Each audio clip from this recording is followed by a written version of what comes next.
Hello everyone, welcome back to our channel Billion Education where we aim to reach and teach billion population. So guys, हम continue कर रहे हैं आपकी geography. तो हमने देख लिया था लास्ट लेक्चर में टेंशनल फोर्सेस और कंप्रेशनल फोर्सेस के बारे में और रिजल्टेंट फॉल्ट एंड देन उससे बना हुआ ब्लॉक माउंटेन और रिफ्ट वैली। फिर इसी तरह हमने देखा था कंप्रेशनल फोर्स से ये भी एक प्रकार का क्या था, स्ट्रेस ही था। फोर्स को हम लोग क्या बोलते हैं, स्ट्रेस। वो आने से क्या होता, माउंटेन जो बने थे उसमें फोल्डिंग आई थी और फोल्ड माउंटेन बने थे। एग्जाम्पल मैंने आपको पहले दे दिए थे, हिमालय हमारा फोल्ड माउंटेन है, यंग फोल्ड माउंटेन। स्टार्ट करते हैं, आज फोल्डिंग को डिटेल में करेंगे। आगे बढ़ने से पहले जो भी हमारे चैनल पर पहली बार विजिट कर रहे हैं, हम आपका सिलेबस जितना भी हो सकता है, जितने भी सब्जेक्ट महाराष्ट्र के सिलेबस के अंदर 12 तक हैं, वो आपको सब पढ़ाएंगे। प्लीज़ बने रहने के लिए, खुद के बेनिफिट के लिए और हमारे चैनल को आगे बढ़ाने के लिए, बिकॉज आपके सपोर्ट से ही हम लोग आगे बढ़ सकते हैं। और जो आपने जैसे हमारे जो एग्जिस्टिंग सब्सक्राइबर्स हैं, उन्होंने हमारे लिए बहुत अच्छा एक काम किया कि हमें जितना भी हम वीडियोस प्रोड्यूस करते हैं उसको वो लोग अपना सपोर्ट दिखा रहे हैं। तो आप नए लोग भी अपना सपोर्ट दिखाइए और वीडियोस को ज़्यादा से ज़्यादा लाइक, कमेंट अपने दोस्तों में शेयर करिए, बिकॉज यहाँ पे कोई भी ज़्यादा बकवास नहीं होती, चीज़ें सिर्फ और सिर्फ कोर्स रिलेटेड रहती हैं और कोर्सेज फ्री हैं, कंप्लीट कोर्स। कोई क्लास आप लोग को जैसे कि होता है क्लासेस रहते हैं, ये आपको नहीं ज़रूरत है इस सब की, सीधा आप यहीं से पढ़ सकते हैं। दूसरी चीज़, आपको गवर्नमेंट एग्जाम के लिए बहुत हेल्पफुल होगा। ठीक है, तो आगे बढ़ते हैं हम लोग। The nature of folding that occurs on the earth surface depend on many factors. कोई एक चीज़ नहीं है कि यहाँ से फोर्स लगा और यहाँ से फोर्स लगा तो फोल्डिंग फट से हो गई, नहीं भैया। These include the nature of rock, intensity and duration of force. समझ गए कि नहीं? तो इसमें जो बोलते हैं ना, तीन चीजों का रिड, रॉक का नेचर, इंटेंसिटी ऑफ फोर्स और दूसरी तीसरी चीज है ड्यूरेशन, कितने समय तक के लिए फोर्स लगा। सॉफ्ट एंड इलास्टिक, इलास्टिक मतलब जो खींच सकता है थोड़ा सा। अब रबर जैसा भी इमेजिन मत करिए, रॉक्स रबर जैसे नहीं होते, लेकिन हाँ एक्सपांड हो सकते हैं, कॉन्ट्रैक्ट हो सकते हैं, वैसे वाले are affected more by these forces. तो अगर ऐसे सॉफ्ट जो रॉक है उन पे ये फोर्स लगे तो ज्यादा इफेक्ट दिखाएंगे क्योंकि सॉफ्ट है ना। When energy waves move through the layers of rock on a large scale, folds are formed. मतलब बड़े अमाउंट में बड़े समय तक अगर ये ट्रांसफर होती रहे, ऐसी आती रहे, तो ये क्या करेगी, फोल्डिंग माउंटेन क्रिएट कर देगी। फोल्ड माउंटेन्स को लेके गाइस बता दूं, बहुत सारी थियरीज हैं। कुछ लोगों का कहना है कि सॉरी, ये प्लेट्स ही फोल्ड हो जाती हैं। कुछ लोगों का कहना है कि मटेरियल रहता है ये दोनों प्लेट्स के बीच में, ये पाइलअप होते जाता है। ये मटेरियल वाली थियरी ज़्यादा एक्सेप्टेबल है। मैं इसलिए बता रहा हूँ क्योंकि अब आपके दिमाग में, आप लोग जो स्टैंडर्ड में हो, आपके दिमाग में इमेजिनेशन क्रिएट होती जाएगी। तो इसी इमेजिनेशन थोड़ा करेक्ट पाथ पर रखने के लिए मैं ये फैक्ट बता रहा हूँ कि ये मटेरियल रहता है जो जैसे सैंड, जैसे ये प्लेट्स के नज़दीक आने से ये पाइलअप होते हैं। एक्चुअल में प्लेट ऐसे जो होते हैं, दो प्लेट आते हैं तो दो प्लेट नहीं ऐसे फोल्ड होते, पॉसिबल ही नहीं है। Folding results into the formation of fold mountain.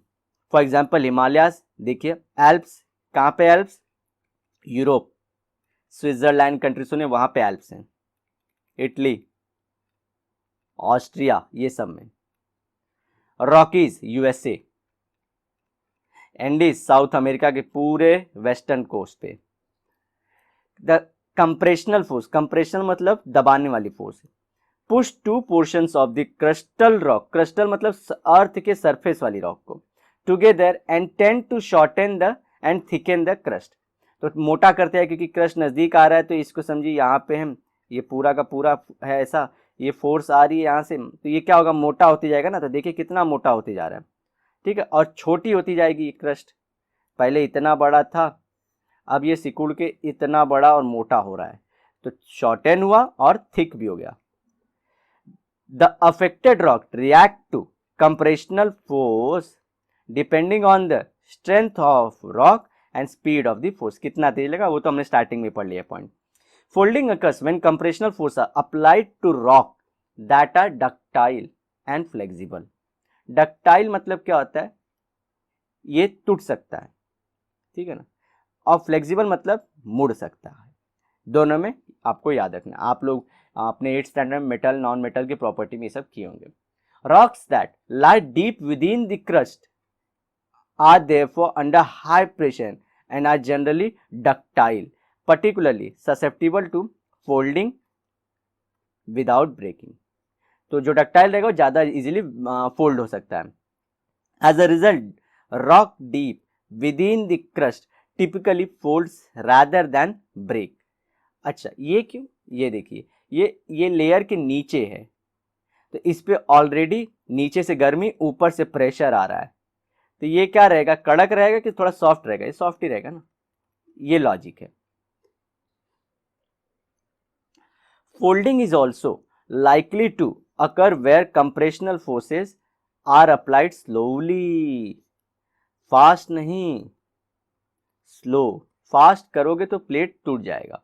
तो अगर फोल्ड माउंटेन के लिए कौन कौन सी कंडीशन होनी चाहिए? एक तो अच्छी कंडीशन कौन सी? स्लो फोर्स हो. दूसरी रॉक सॉफ्ट, या तो हम लोग बोल सॉफ्ट के लिए क्या बोल सकते, डक्टाइल और फ्लेक्सिबल हो. तो ये कहाँ पे होती है? जो एक सरफेस के नीचे वाले, बीनीथ द सरफेस. वो क्यों? क्योंकि ऊपर से वो प्रेशर, नीचे से लावा, ऐसे गर्मी रहती है, तो ये टूटेगा नहीं, ये फोल्ड होगा. अब पार्ट्स ऑफ फोल्ड्स, ये यूपीएससी में क्वेश्चन आते हैं और पूछे भी गए हैं. मॉक टेस्ट लाइक क्वेश्चन में तो जनरली आते ही रहते हैं. पार्ट्स ऑफ फोल्ड्स क्या होते हैं? जैसे फोल्ड हो गया माउंटेन, अब उसको क्या, कौन से पार्ट को क्या बोलते हैं? Folds develop on earth crust. ये कहाँ पे? समझिए अर्थ क्रस्ट है, समझिए मेरा लेयर में यहाँ पे खड़ा हूँ, तो ये फोल्ड ऊपर दिखेगा ऐसा, फिर ऐसा, फिर ऐसा. ये जो नीचे जा रहा है पार्ट, ये जो नीचे जा रहा है वो जमीन के ऐसे नीचे नहीं जाता. अगर मैं यहाँ खड़ा हूँ जमीन से, तो ऐसे नीचे नहीं जाएगा, ये गलत है. ऊपर बना, फिर प्लेन, फिर ऊपर बना, इस तरह से होगा. Both the sides of a fold are called limb. The axial plane divides the fold into two parts. Axial मतलब यहाँ वाला, ये देखिए, ये एक्सियल लाइन है, इसको दो पार्ट में डिवाइड कर दिया. और यहाँ पे देखिए ये एंगल बनता है, इसे अलग कलर से दिखाता हूँ, अदरवाइज दिखेगा नहीं.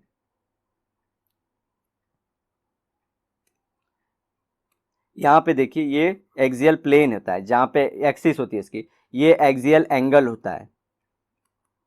अब जरूरी नहीं है कि ये एंगल बराबर हो, डिपेंडिंग अपॉन यहाँ से फोर्स ज़्यादा लगा हो तो ये एंगल कम दिखेगा, ये बहुत ज़्यादा स्टीप रहेगा. और यहाँ लंबे से लगा तो ये ज़्यादा बड़ा एंगल दिखेगा. The axis may be vertical, inclined और हॉरिजॉन्टल. ठीक है, एक्सिस कैसी भी हो सकती है. हॉरिजॉन्टल इंक्लाइंड क्यों? क्योंकि कभी कभी फोल्ड माउंटेन ऐसे भी बनते हैं. तो ये देखिए इंक्लाइंड एक्सिस हो गई. ठीक है, ये ध्यान रखना है. और कभी कभी इससे भी ज़्यादा सो जाए तो इस तरह से फोल्डिंग, तो ये देखिए हॉरिजॉन्टल के नज़दीक है.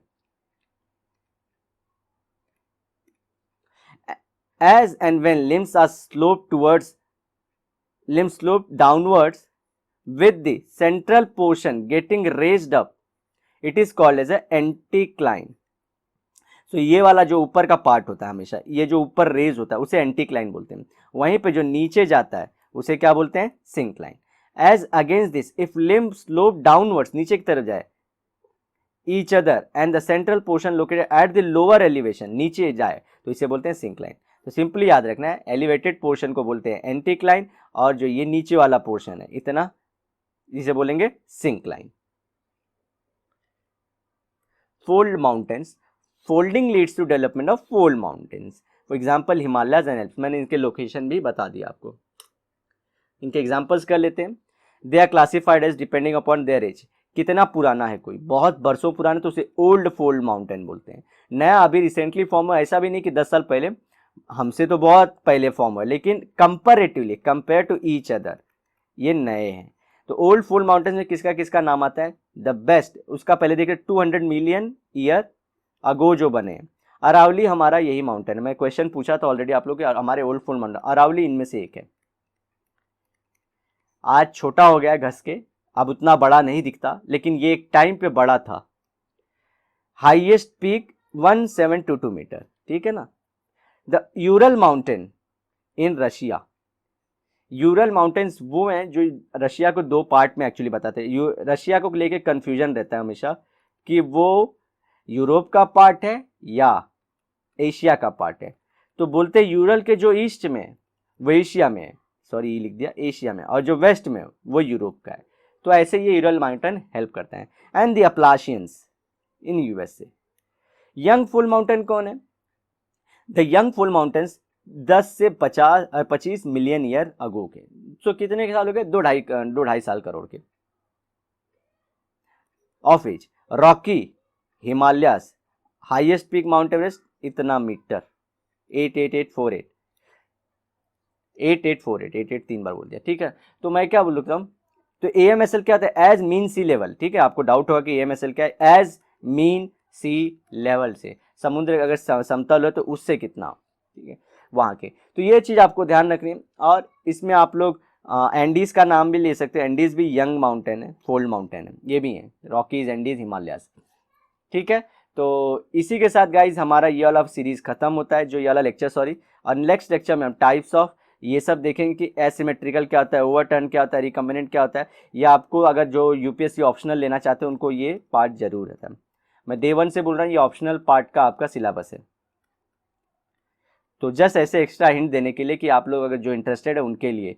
सो गाइज हम लोग जो नेक्स्ट मिलेंगे लेक्चर में, तो हम ये पार्ट तो करेंगे और फॉल्ट माउंटेन का भी बारे में जान जाएंगे, फॉल्टिंग के बारे में, उससे बना हुआ ब्लॉक माउंटेन, सॉरी, और रिफ्ट वैली, ठीक है। तो बने रहिए हमारे साथ नेक्स्ट लेक्चर में। वीडियो को प्लीज, कई बार बोल चुका हूँ, लाइक करिए, अपने दोस्तों में शेयर भी करना और हमारे चैनल को सब्सक्राइब करना। तो मिलते हैं नेक्स्ट लेक्चर में। Till then bye bye and have a great and nice day ahead.